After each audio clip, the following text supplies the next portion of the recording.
Honourable Second Member for Rivière des Anguilles and Souillac. Madam Speaker, question B128, please. Madam Speaker, I'm informed that the construction of the new air traffic control tower at the Seewoosagur Ramgoolam International Airport was initiated in 2012. In 2013, a policy decision was taken to entrust the responsibility to airports of Mauritius, company AML, to implement the project on behalf of the Department of Civil Aviation. However, it was only 4 years later, that is in December 2017, that an open international bidding exercise was carried out by AML through the Central Procurement Board. With regard to Part A of the question, at the closing date of the 6th of March 2018, 3 bids were received as follows. 1, Hivec Stéphane Lutti Stocks JV, 2, Tianli Construction Company Limited, and 3, JV Patco and Dem. On the 14th of May 2018, the contract was awarded to Patco and Dem, which was the lowest evaluated and substantially responsive bidder for the corrected sum of 621,058,680 rupees and 97 cents. That is inclusive of VAT and excluding discounts of 18,114,862 rupees and 99 cents. However, the COVID-19 pandemic confinement caused a stoppage of works as from the 19th to the 2nd of June 2020. Subsequently, Patco and Dem went into voluntary administration on the 7th of July 2020 and abandoned the work site. The initial contract was terminated on the 17th of December 2020. In June 2021, AML launched a selective bidding exercise for the conduct of an independent valuation for the completion of the remaining construction works. On the 26th of October 2021, Chateau and Partners Limited, the successful bidder for the evaluation, submitted that the remaining works would cost around 827 million rupees, exclusive of VAT. In other words, the original cost was around 621 million, Madam Speaker. Now they're saying 827 million. That is an increase of 206 million rupees. The board of AML approved on the 29th of December 2021 that a detailed bid be requested from Hivec Stéphane Lutti Stocks JV, which was the next lowest bidder. The invitation bid was issued on the 3rd of February 2022 and on a direct emergency procurement basis. The closing date initially set for the 14th of March 2022 for bid submission was extended twice, up to 19th of April 2022, on which date the bid was received. To give effect to this decision, on the 19th of July 2022, the board of AML approved that AML would have recourse to emergency procurement for the completion of the project. It should be pointed out, Madam Speaker, that the estimate was updated to around 910 million rupees in July 22. In other words, an increase of 289 million now on the original of 621. The overall project, initially estimated at 790 million, was then revised to 1,296 million rupees, inclusive of VAT, and representing, Madam Speaker, an increase of 64% on the original price. That is an increase of 675 million rupees. In other words, more than twice of the original price that was decided. Following a consultation with the Procurement Policy Office and advice from the Attorney General's Office, AML was informed on the 5th of August 2022 by the External Communications Division of the Prime Minister's Office that with regard to emergency procurement, it would have to comply with Section 21 of the Public Procurement Act. Regulation 5C of the Public Procurement Regulations of 2008, as well as Directive 60 issued by the Procurement Policy Office. After apparently a thorough assessment and numerous clarifications sought from the bidder, the bid was considered to be non-responsive. The bidding exercise was cancelled in August 2022.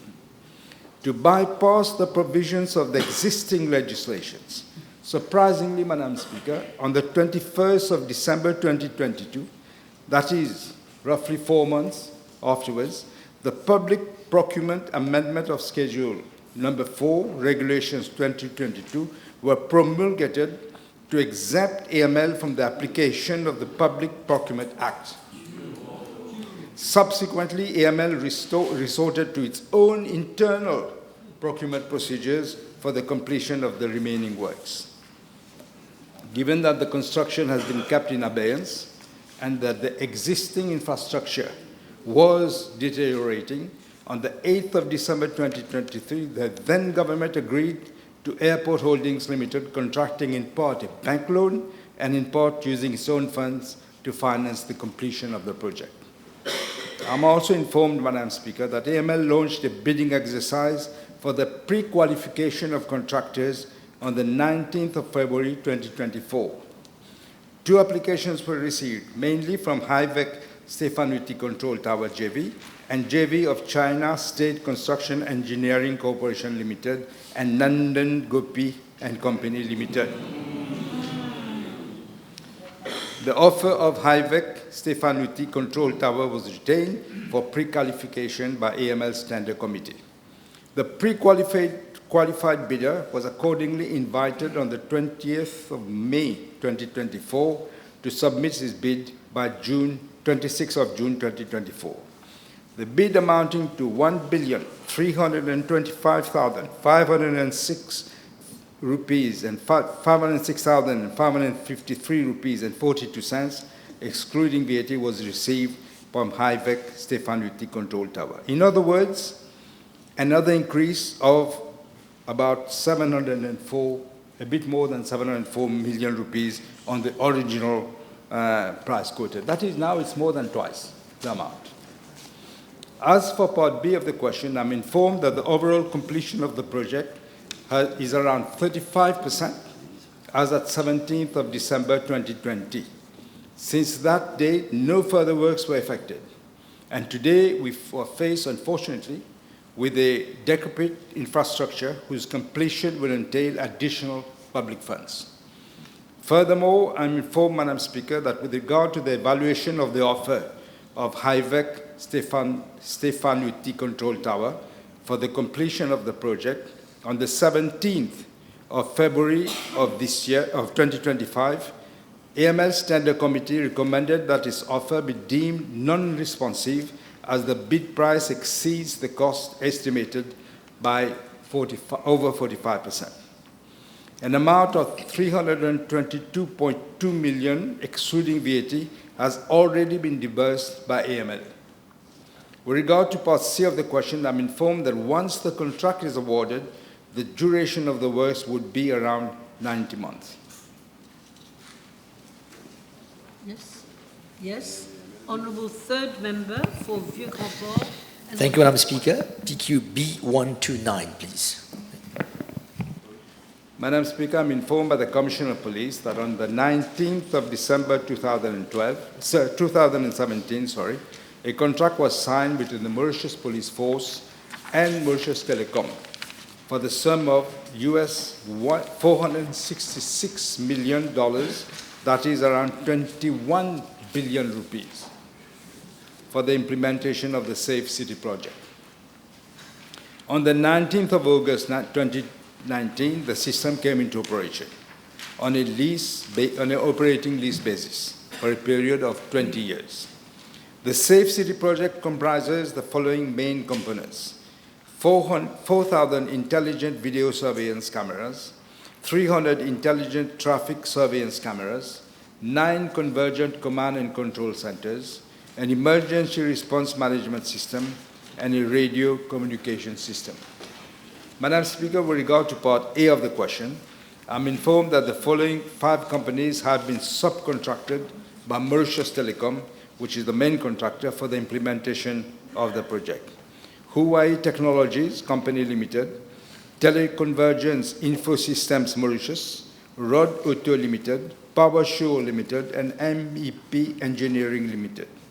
As regards to Part B of the question, given the high cost of the project, and though the system was designed supposedly for public safety and security, it is obvious that the utilization of the system was well below expectations. Very often, the safe city cameras were used instead to track the movements of political opponents and to spy on Mauritian citizens. The House will also recall how in the process to elucidate certain atrocious crimes, safe city cameras in specific areas were conveniently found defective or non-operational. The case of Kisnani is a good example. I'm thus proposing that an independent assessment of the Safe City project be conducted in order to ensure first and foremost the safety and security of the Mauritians and prompt elucidation of crimes and not to spy on Mauritian citizens. Yes. Yes, Honourable Member for Flack and Bonacay. Oh, you want, I'm sorry. You didn't catch my eye in time. Yes. Okay. Thank you, Madam Speaker. Hold it, Monsieur. May I ask Attendez. the Honourable Prime Minister, with regard to those safe city cameras, are they equipped with the facial recognition technology software? In fact, they are equipped with that technology, but it's not being used because it is in contravention with our data protection laws. Of course. Yes. Honourable Member for Flack Bonacay. Oui, Madame la Présidente, B130, s'il vous plaît. Merci. B130. Madam Speaker, I'm informed by the Economic Development Board that since the introduction of the Smart City Scheme in 2015, 19 projects have been issued with the Smart City Scheme certificate, out of which 16 have started construction. I'm further informed that the total aggregate of land area for the 19 projects is 6,332 arpents. Based on the information submitted by the Mauritius Revenue Authority and the Registrar General's Department, the amount of exemptions granted in the scheme as at date in terms of income tax is 693 million. Exemption for value-added tax is 5.8 billion rupees. Customs duty exemption is 34.8 million, and land transfer tax is 82.6 million. That is a total of 6.61 billion rupees of exemption. Insofar as the Moselma fee is concerned, the Moselma Act is not applicable to the excision of the purpose for the purpose of transfer of land to a smart city project or to a Moselma under the Smart City Scheme. As such, no Moselma fee is collectible. But based on the information provided by the Economic Development Board, it is broadly estimated that the Moselma fee exempted would amount to some 373 million rupees for the 19 projects. Yes. And the Honourable Prime Minister, please inform the House, how does he have the figures for the land conversion tax, the amount of exemption obtained under the land conversion tax? I'm not sure of the question, but the land transfer tax is, the amount is 82.6 million. Yes. The Honourable Fourth Member for Port Louis North and Mortailo. Yes. QB131. Madam Speaker, I'm informed by the Commissioner of Police that on Tuesday, the 12th of November, 2024, to Wednesday, the 12th of March, 2025, 1,076 drug cases have been reported to the police. With regards to Part A of the question, 942 persons have been arrested in connection therewith. As regards Part B of the question, I'm further informed that 460 persons have been charged with for possession of dangerous drugs. 433 persons have been charged for the possession of dangerous drugs with an averment of drug dealing. 44 persons have been charged for possession of dangerous drugs with an averment of drug trafficking. And in the course of investigation of these drug cases, 4 persons have been charged for money laundering and 1 person for perverting the course of justice. Madam Speaker, as stated in the government program of 2025-2029, the fight against drug trafficking and use will be one of the major priorities of my government through the provision of additional resources to the police to increase its capacity to deal more efficiently with drug trafficking and related issues. In addition, a national agency for drug control, that is the National Drug Policy Monitoring and Coordinating Agency, is being set up with a central hub bringing together various institutions to coordinate efforts in combating drug trafficking, providing rehabilitation services, and supporting families by substance abuse, who are affected by substance abuse. Madam Speaker, I've already informed the House in my reply to PQB3 during the sitting of Tuesday, the 4th of February of this year, that Mr. Sam Lutan will be the chairperson of the agency. In addition, Dr. Faisal Suleiman will be the Chief Executive Officer of the agency. He has wide experience working with governments and NGOs in the field of substance abuse, both locally and in the African region. In fact, he has worked extensively with the United Nations Office on Drugs and Crime until his retirement in 2022. A bill has already been drafted for the establishment of the agency, and consultations are being held with stakeholders. As soon as this is over, the bill will be introduced in the House. Thank you. Yes? Thank you. Madam Speaker, I'm interested with drug dealing and trafficking. These cases notoriously take a long time before being translated in a form of charge. The main reason being the forensic science laboratory taking such a long time dealing with so many cases. The second reason being the itemized bill, as we call them, call logs and SMS logs, also taking a long time. Will the Prime Minister see to it urgently that these two be revamped so that cases which now take on average 5 years to 6 years are dealt with swiftly? Honourable Member is right. It's taking a long time, and the reason is the AFSL is not doing the work it should be doing. I had brought in a foreign expert from Scotland, if I remember, who was here to advise. And she told me, you will never get results the way the AFSL is operating. They send people to court instead of doing the work in the lab. When you need to send people to court, you have to send, but not go there day in, day out, wait for the case to be taken, it's postponed, come back to the lab. This is how it's been done. We are looking at this, I can assure the Honourable Member, to correct this. Thank you. Okay. Yes? Madam Speaker, second question. We have been promised a master plan on drug, including a select committee in the House. Now, I put the question to him. This had been promised. It has still not come today. Can the Prime Minister give us a time frame for coming up with the setting up of the select committee as well as with the master plan? Prime Minister? The law for the agency, which I just mentioned, is coming to Cabinet this Friday. It will be set up. Very good. Next question, please. Honourable First Member for Lacavie and Felix. Yes, B132, Madam Speaker. Madam Speaker, with regard to Part A of the question, I wish to inform the House that following the retirement of the Commissioner of Prisons on the 8th of December 2024, Mr. Raj Raghubir, the most senior Deputy Commissioner of Prisons, has been assigned the duties of Commissioner of Prisons as from the 9th of December 2024. With regard to Part A2 of the question, I'm informed by the Acting Commissioner of Prisons that as at 13th of March 2025, the official bed capacity of the prison system in Mauritius is 3,744.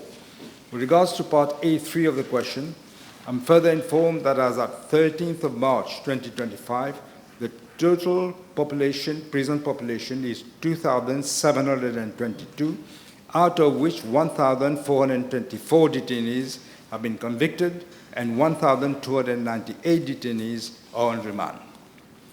With regard to Part B of the question, I'm informed by the Acting Commissioner of Prisons that there is no overpopulation as the prison in general, as the prison is currently occupied at 72.7% of its optimum capacity, out of which 52.31% of the prison population have been convicted and 47.69% are on remand.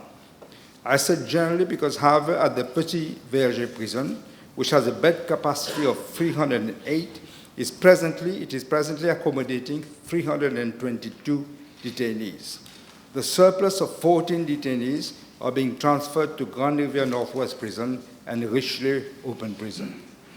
The women prison, which has a capacity of 160, is presently accommodating 169 detainees, and most of them are on remand.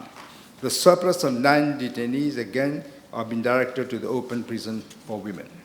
I'm further informed by the Acting Commissioner of Prisons that there has been no incident directly related to overpopulation in the prisons. As regards staffing, a manpower assessment exercise has been carried out in July of 2022 by the Manager Human Resources of the then Prime Minister's Office. It has recommended, among others, the creation of some 150 additional posts in the grade of prisons officers, senior prison officers, and 15 additional posts in the grade of women prisons officers or senior women prisons officer. And it has recommended that it is done in a phase-wise manner over a period of 3 financial years. These additional staffs will be reinforcing the team responsible for the rehabilitation program. A committee was set up in September 2024 to look into the implementation of the recommendation of the manpower assessment exercise. We are currently reviewing the staff situation in the prison with a view to ensuring an optimal utilization of manpower resources. Madam Speaker, the prison services is laying focus on rehabilitation of prisoners through various programs so that they can successfully reintegrate into their communities without reoffending and become responsible and law-abiding citizens. Moreover, the prison service provides vocational training in different fields to empower the detainees to be employable following their release from prison. Some of the trainings being offered are carried out in collaboration with the Mauritius Institute of Training and Development. And I'm informed that a total of 402 detainees have followed such trainings during the year 2024. Furthermore, non-governmental organizations also provide counseling, psychosocial support, and life skills programs among the detainees. Yes. The Honourable Second Member for Savannah and Black River. Madam Speaker, please. B133. Madam Speaker, I'm informed by the Development Bank of Mauritius that there are actually 2 buildings at Suyak Cemetery Road. One building has 2 floors with a gross covered area of around 2,880 square meters. The other building also has 2 floors with a gross covered area of around 1,858 square meters, and its construction is not fully completed.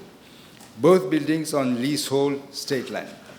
Regarding Part A of the question, the DBM has been managing the buildings since August of 2019. On the 16th of August 2019, the DBM purchased the buildings from Aqua Plus Limited, which went into receivership in January of 2017. Regarding Part B of the question, I'm informed that by the DBM that the buildings are currently not operational. Since acquisition in August 2019 to date, total maintenance costs amounted to 848,200 rupees, and the total payments amount to 24,787 rupees and 580 rupees. The total payments comprise the purchase price, the rent for the state land, security services, utilities, insurance costs, maintenance costs, and other expenses. Madam Speaker, this is not yet another blatant example of wasting of public funds. I've given directives for an audit of all DBM buildings be done so that unutilized spaces could be made more profitable and rented to needy small entrepreneurs if they want. Thank you. Yes. Honourable Second Member for Rodrigues. Thank you. B134. Madam Madam Speaker, that question would be very, very long to answer. I'm proposing to table the information. Okay. Honourable fourth member for Port Reach North, Mr. Duval. Yes, B135. Madam Speaker, as it has been clearly spelled out under the heading Restoring Sound Macroeconomic Fundamentals in the government program of 2025-2029, government will broaden the mandate of the Public Accounts Committee and make it mandatory for it to look into annual audit reports with accounting officer in attendance. We will also ensure that the report of the Director of Audit is debated in the National Assembly and it is submitted to relevant institutions for investigation where appropriate. In view of your statement this morning, Madam Speaker, all this will be discussed in the appropriate standing committees. Thank you. Yes. Thank you, Madam Speaker. Madam Speaker, yes, I'm putting the question. Madam Speaker, it's 4 months have gone by, and you're talking about... I can't hear. Yes, 4 months have gone by. You're talking about increasing the mandate of the Public Accounts Committee. Budget is coming soon, but there is still no Public Accounts Committee. So can we know... It's coming. Yes, my question is, the previous regime had done it two weeks after the election. Why, in this case, is it taking so long? There's no need to answer, Prime Minister. I mentioned this morning, Honourable Member, I mentioned this morning that the select committee on which you will be sitting will be meeting soon. So we will be starting committee work very soon. Don't worry.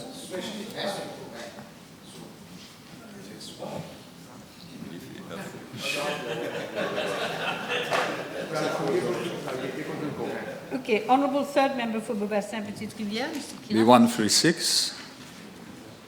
Madam Speaker, I'm informed by the Commissioner of Police that at around 1:20 hours on Sunday, the 9th of March 2025, at Chemin Police Station, Mr. J.F.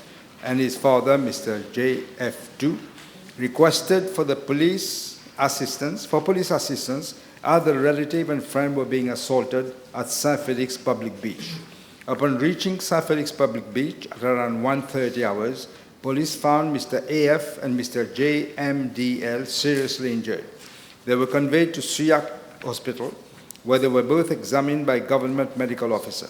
The injured persons were subsequently conveyed to Jawaharlal Nehru Hospital for further treatment. Police could not record their statements immediately as they were injured and were receiving treatment. However, police recorded the statement of Mr. J.M.L.D. at 15:45 hours and that of Mr. A.F. at 15:50 hours on the same day. In his statement, Mr. J.M.D.L. affirmed that he, along with 3 persons, had proceeded to St. Felix Public Beach on Saturday, the 8th of March at 22:00 hours for a prayer session. On Sunday, the 9th of March, at around 1 o'clock during the prayer session, a group of persons assaulted them with offensive weapons. The persons claimed that Mr. J.M.D.L. and his congregation were dealing with witchcraft, and the persons took 2 gold chains and a sum of 400 rupees which belonged to him.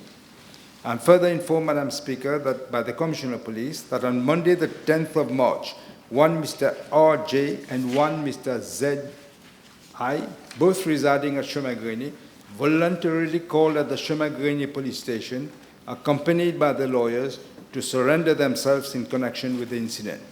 While being interviewed by the police, they opted to keep their right of silence. The 2 persons were arrested on the same day. On Tuesday, the 11th of March, they were provisionally charged with larceny with violence before the District Court of Savan. The police objected to their release on bail, and they were remanded to police cell up to Monday, the 17th of March, that is yesterday, date on which the magistrate of the District Court postponed the hearing to Thursday, the 20th of March of 2025.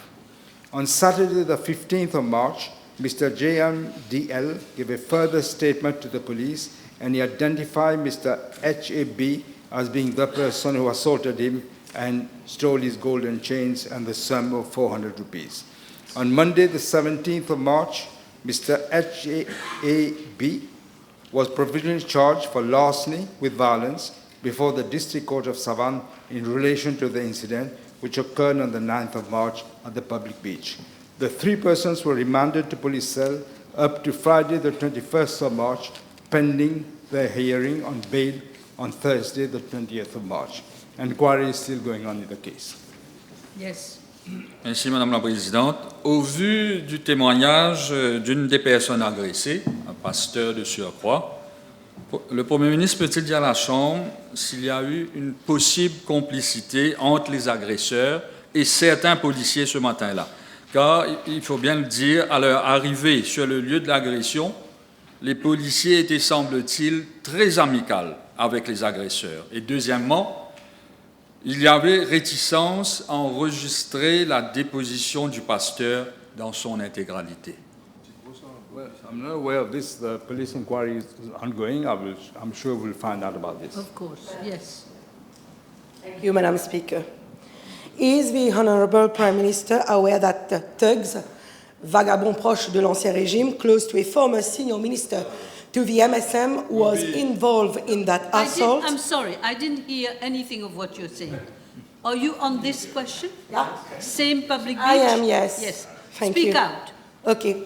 Is the Honourable Prime Minister aware that thugs, vagabonds proches de l'ancien régime, to a former senior minister close to the MSM, was involved in that assault?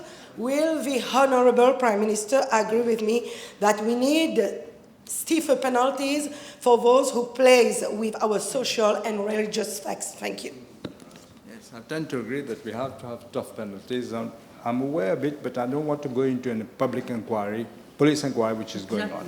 Exactly, yes. Last question. Oui, I'm merci, sorry, Madame la time is Présidente. almost up. Donc, ce n'est pas la première fois que des personnes se font agresser à cause de leurs croyances religieuses. Le Premier ministre compte-t-il prendre des actions pour s'assurer que tous les Mauriciens soient libres de pratiquer leur religion? Et si oui, quelles sont ces actions? Certainly, we have already said that many times. Nous serons intransigeants avec ceux qui veulent déstabiliser notre pays. We are going to look at all the laws that are here. We're going probably to stiffen them. Thank you. Time is up. I'm sorry, honourable members.